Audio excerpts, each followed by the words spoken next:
things that are aspects of fascism. And then he assigned what he called a Mussolini to him. So for each aspect, you could get up to 4 Mussolini. So like a perfect fascist score would be 44 Mussolinis. And Trump's score came out at 38. 26. Well, but this was before he had gotten into office. But even at that, you think, God, like 26 out of 44, well, that person, you know, on the scale of fascism, it's not like, you know, you're in the single digits, right? You're much closer to a perfect score than you are to an absolute It's pretty brown failure. And you know, some of the aspects of it are hyper-nationalism. He only got 2 Benitos for that one, because in part he's comparing it to like the worst of the worst. Hitler and Mussolini, right? So like, unless you're, you know, packing people into train cars and sending them to ovens, you know, you're not a full-fledged fascist by this guy's. And you know, glorification of violence and readiness to use it in politics. He only got 1 Benito at that. You know, this is a little bit of a sidelight, but one of the movies nominated, a short documentary nominated for an Oscar tonight is called Night at the Garden. Yeah. And it is, we were at the showing of it. And it's chilling. There's no narration whatsoever. It is just historical footage from a 1939 rally of the American Nazi Party at Madison Square Garden, of which 20,000 people attend. And part of what makes it chilling, aside from the fact that, like, you know, these are Americans, there's like a 30-foot tall painting of George Washington, you know, striding, overlooking everything, and they're singing "God Bless America" and giving Heil Hitler salutes. It's just so disturbing. But even more disturbing is not the fact that this occurred in 1939, but if you see it, like the echoes of what we're seeing now in these Trump rallies is very, very chilling. But you know, the one Mussolini of someone who at rallies says, yeah, you know, punch that guy out and I'll pay for your legal bills. Yeah. And the response to what happened in Charlottesville, you know, I think he really underscored on that one.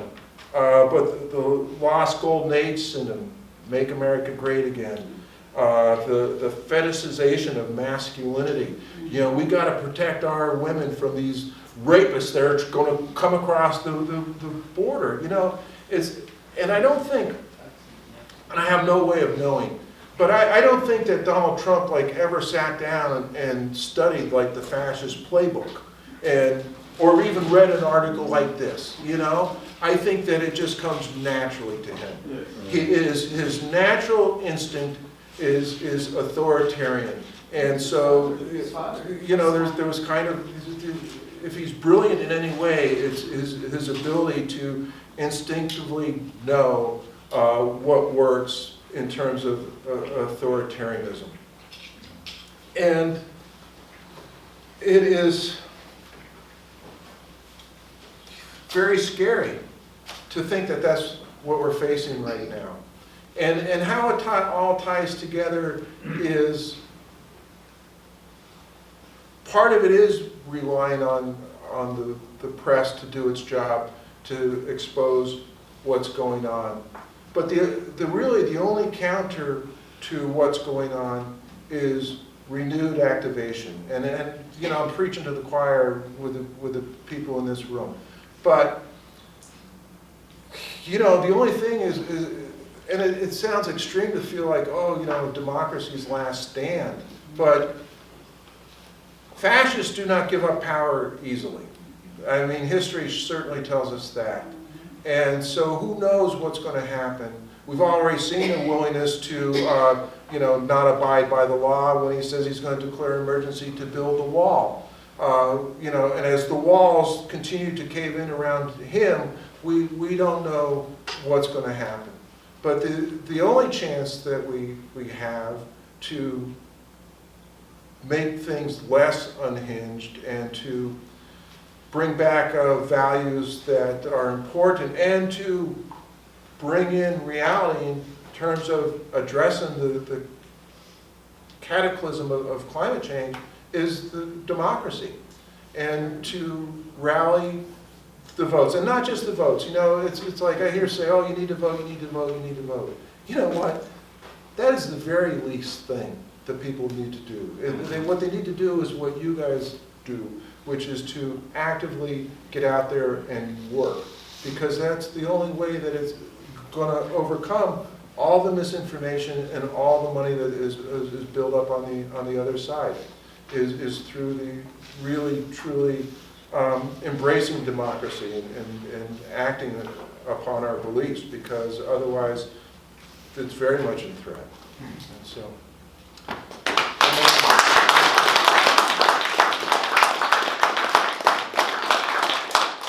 Lots of questions, I'm sure. Yes. Well, first of all, I want to thank reporters, journalists for being probably some of the bravest people in the world.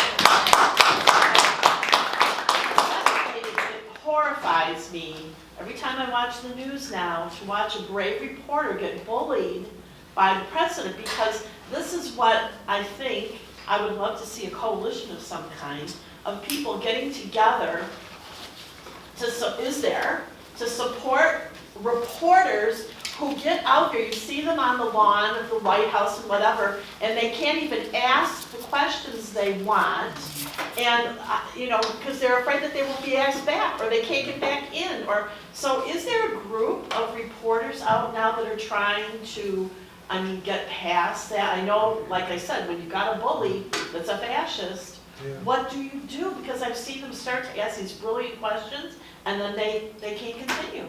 Yeah. Well, one thing that you can do is consider supporting the organizations that are doing what you think to be good work. Get a subscription to the Washington Post, and help. Although, oh yeah, I'm going to support a company that's owned by Jeff Bezos, but they are doing good work, and you still have the whole tension between them being mainstream corporate media. So it's not all one thing, and it really never is all one thing. It's a mixture of things. But right now, the work that I see, the Washington Post and the New York Times, Mother Jones continues to do. There's a lot of organizations out there doing good work. In Michigan, this is a different thing, but Bridge Magazine, which is an online-only publication, I think does excellent work. One thing you could do is help support them. They're a nonprofit organization. One of the things that we're seeing in response to the decline of corporate media is more and more nonprofit-based journalism. I'm a nonprofit journalist now, but the ProPublica does outstanding work. They're a nonprofit organization. So I didn't really answer your question, but those are some I just thoughts. was hoping that there was a group of reporters out there that were, underground, or trying to do something that they could, push. There are some groups that are actually supporting journalism, and I can't think of one, but is FAIR? Yes. Fairness and accuracy in reporting? Yes, that's one that is supporting journalism as the necessity to have a free press. There's some of those things that you can look for that do that. I just wanted to make a comment. The very first time I heard Donald Trump, and I only heard him once, by the way, I made that something in my brain said, this man is suffering from some kind of illness. I thought, it was just an instinct in me saying, this man is, and I never actually heard him ever again. I also finally realized that he's bipolar. The reason he is behaving the way he's behaving is that he's bipolar, and that would be the 25th Amendment. If you're talking about impeachment, that would be the one thing that they could probably use to have him removed, is by implementing the fact that this man has a mental disease, he has a bipolar disease. Follow the money. Yeah, so that's my comment. Thank you. Yes. Actually, I wanted to ask you to comment a little further about this whole connection between anti-nuclear, well, let me preface it. Today in the New York Times, actually there was an article talking about the Green New Deal. And they were saying that, and they were making the case that, that the Green New Deal has to include nuclear and carbon sequestration, and that they were also trying to talk about how the Green New Deal was anti-capitalist, and that it couldn't, anything going forward on climate change couldn't be anti-capitalist, and had to include nuclear power, and had to include carbon sequestration, which means you're still creating carbon, right? So I'm wondering if you have any thoughts about this linking between almost greenwashing and capitalism and all this that's going on with that. You know, I don't have any special insight, and, you know, Keith could, I'm sure, speak, you know, much more informed about it. I just, the only thing that I keep coming back to is how it seems like inevitable that is going to be like the major thrust, and people are going to be desperate, right? As the consequences of climate change hit more and more, you know, there's, you know, places are going to be submerged, the storms are going to be more severe, and and as we see, and even now, you know, even Exxon is acknowledging that they have to change things. Then the same kind of manipulation that goes into trying to convince people that it's not happening, we'll be going into nuclear safe, this is the way out, you know. There's otherwise, you know, well, you got these fears, but you know what? Those are just fears. This other is real, right? Now, like the cataclysm of climate change is real, so you have to put aside your fears in order to, you know, try to fend off this calamity that's going to hit us. You know, I don't know. One thing I learned from the Trump election, I am never ever going to be certain about anything again. I would have bet my house that not only would he not be president, I didn't think he would even get the Republican nomination. I thought for sure all the, you know, the responsible mainstream Republicans would coalesce around, you know, some mainstream candidate. So I have to offer a caveat. Whatever I say, I'm not certain of any of it, because I learned that, you know, That's what they want. it could be wrong. That's what Well, they said. part of it, but I guess I am certain that, you know, climate change is occurring. Unfortunately, that's what they said about Hitler too. Yes. Yeah. I wonder if you have any thoughts about what Robert Mercer thinks is his end game. And the reason I ask is, you know, Hitler wanted 1,000 years of the Reich. What are these guys after they've killed all of us? There are no more customers left for their products.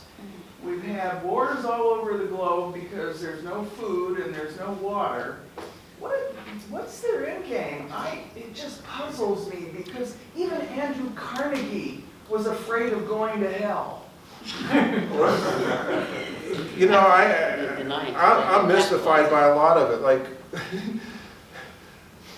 I actually think, not to but I actually think that what I saw in the New York Times is what that is. Deny it till we figure out how to capitalize it, and then figure out how to have a capitalistic solution to it. yeah, but she's talking about the end of you know, like civilization as we know it, right?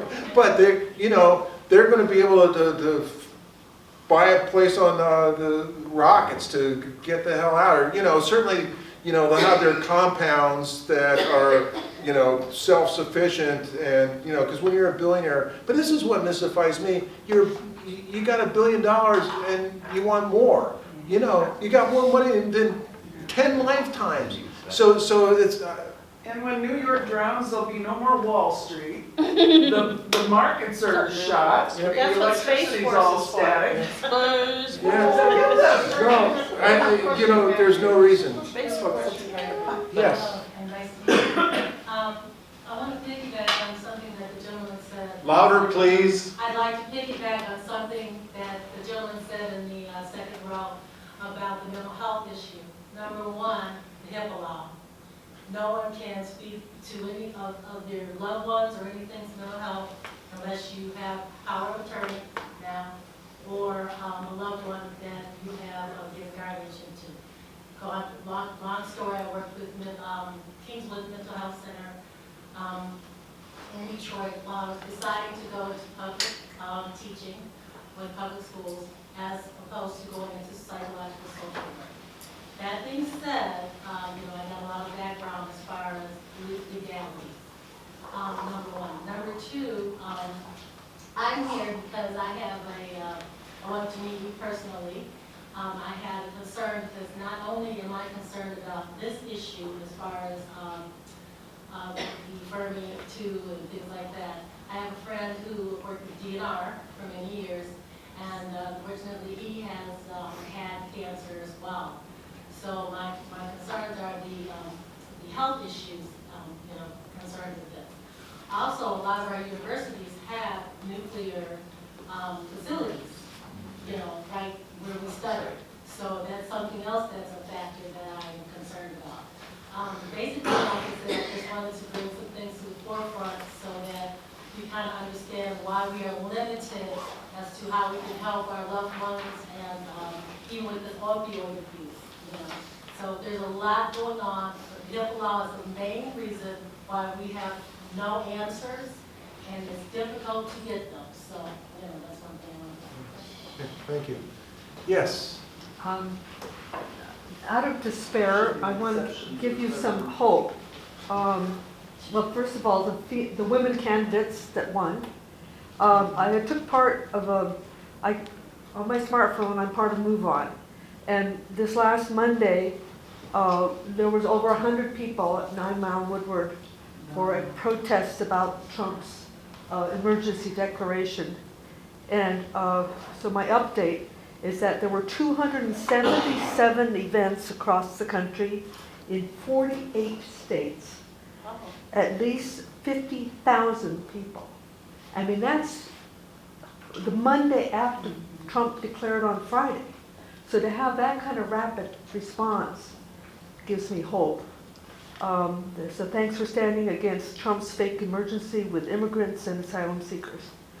So I just throw that out, that there's the opposition against the Trump administration does have life, and that with the Democrats now in control of the House, there are bills that we can support. There are things that we can do to at least try to show a check and balance, and restore our democracy, which is the real concern now with the potential war in Venezuela.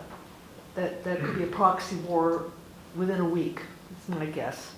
I mean, it won't take much for.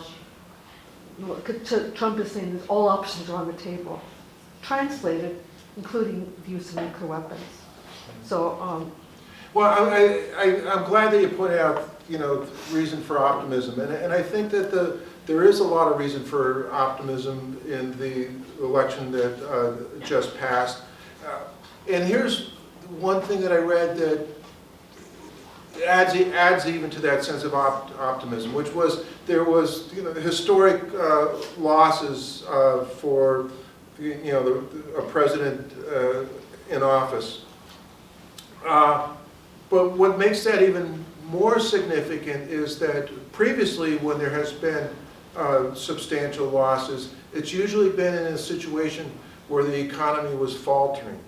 Right now, it looks as if the economy is good. I think it's a kind of a chimera, but in general, people, unemployment's low, inflation's still low. There's been a lot of job growth. So even given those good economic indicators, it was still massive losses. We don't know what the economy is going to be like come November of 2020, but my guess is it's not going to be continuously improving between now and then, especially as the effects of this insane tax cut continue to be felt, and the trade wars and all these other things that are going on. and the reduction of the regulations that were put in place to, you know, prevent the kind of collapse that we saw in 07, 08. So there's no telling how things are going to be 16 months from now. Let's see, I'll go here, here, and then here. Okay, yes. Okay, yeah, I really want to thank you for your topic, and it's something I've been hyper-focusing on Ask Keith for many years. So none of it was news to me. But I have a solution that is very controversial, and people will not like it. But I think we have too much protection of the First Amendment, free speech. We don't allow people to call out fire in a crowded theater. We have, you know, some libel and slander laws. And when people are deliberately, they know the truth, and they're deliberately confusing people and making people not see the truth, that needs to be prosecutable. It should not be legal. And I think that we really have to work on that, because I think that's the root of what's going on, because humans are smart, and if we know the truth, we can figure out what to do. Yeah, you know, it's a difficult issue, and it's one that the ACLU has been wrestling with as an organization that historically its bedrock belief is free speech, kind of period, and that. But as an organization that, you know, we have expanded our role and have got into areas where we have traditionally not gone, but then that can create a real tension. Like we're doing a lot of work around prison reform issues and addressing other things involving racial equality. So how do groups that you're trying to represent and help lift up, when you are saying, well, the people who are saying that they want to kill you have a right to free speech, you know,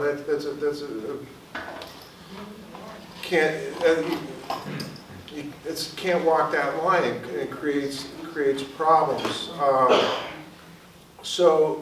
But then criminalizing speech. Well, where's the line between what's an opinion and what's a clouding of fact?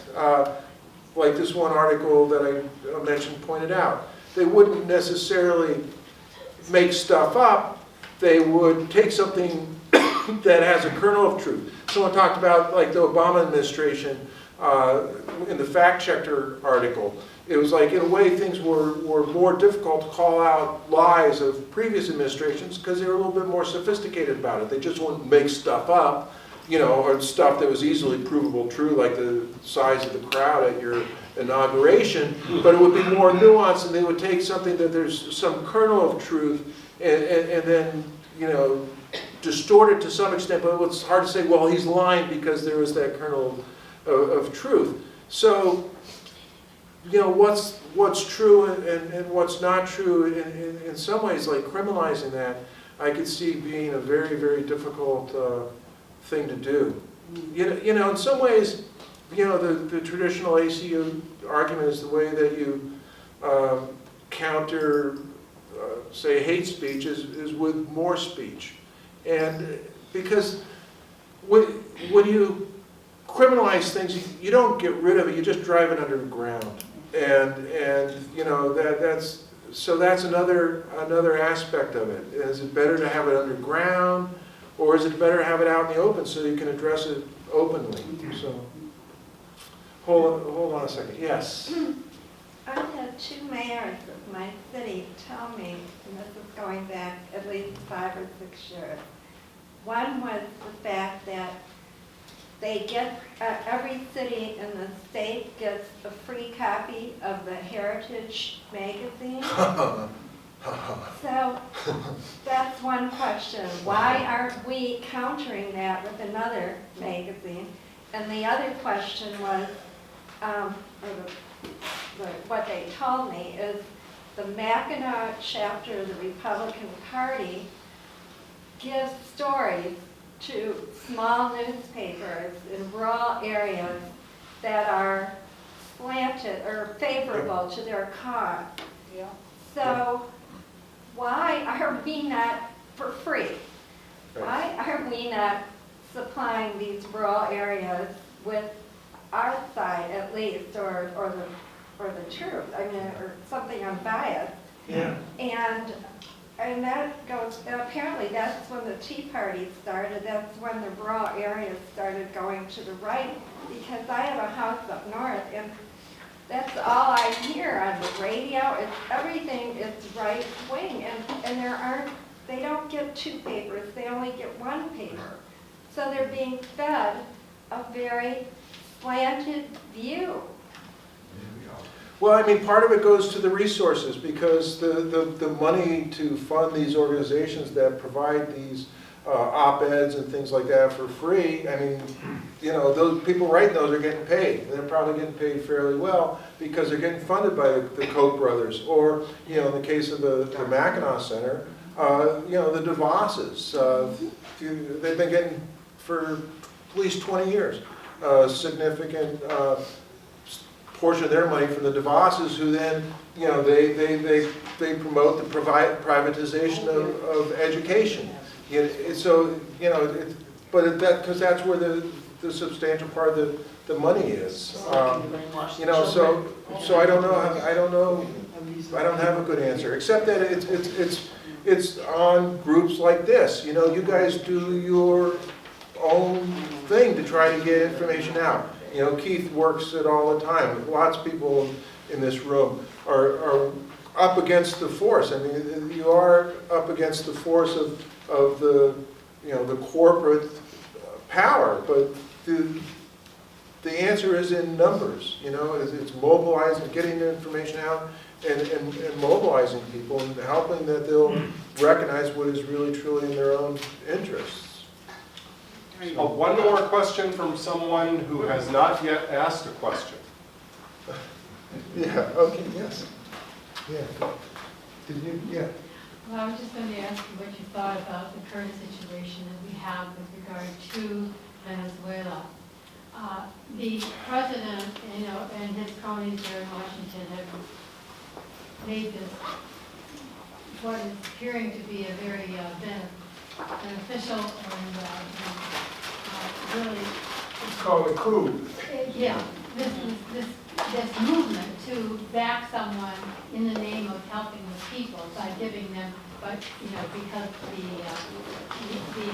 help that is sitting on the table, the food and the other things that the people need is being withheld, and using that as a means by which we're going to be ending up with another war down there, and in furtherance of the Monroe Doctrine. Now, this is something which has just, you know, blossomed recently, but it hasn't come out of nowhere. It's been building for a long time. So how do we come? You don't see this on the national television or getting the truth out about what's actually happening down there and why this subterfuge he's using is being, you know, wanting to help the people down there. How do you even begin to get people to pay attention to the real reasons of what's going on? You know, it's difficult. It's difficult, and it was maddening in the run-up to the second Iraq War. You know, just like literally, you would have newscasts with flags, you know, waving in the background, this sort of nationalism, and like. You know, I don't really know about Venezuela, but I do know that, you know, people on the left, when I raised the issue of the Russian influence in the election, say, well, look at all the elections that we influenced, especially in South and Central America. Well, right, but just that's not right. But you know, one doesn't, you know, wipe out the other. I mean, you have these two different things, and you know, just because I am concerned about Russians helping Trump get elected, doesn't mean that I agree with us trying to overthrow democratically elected governments. But, you know, for those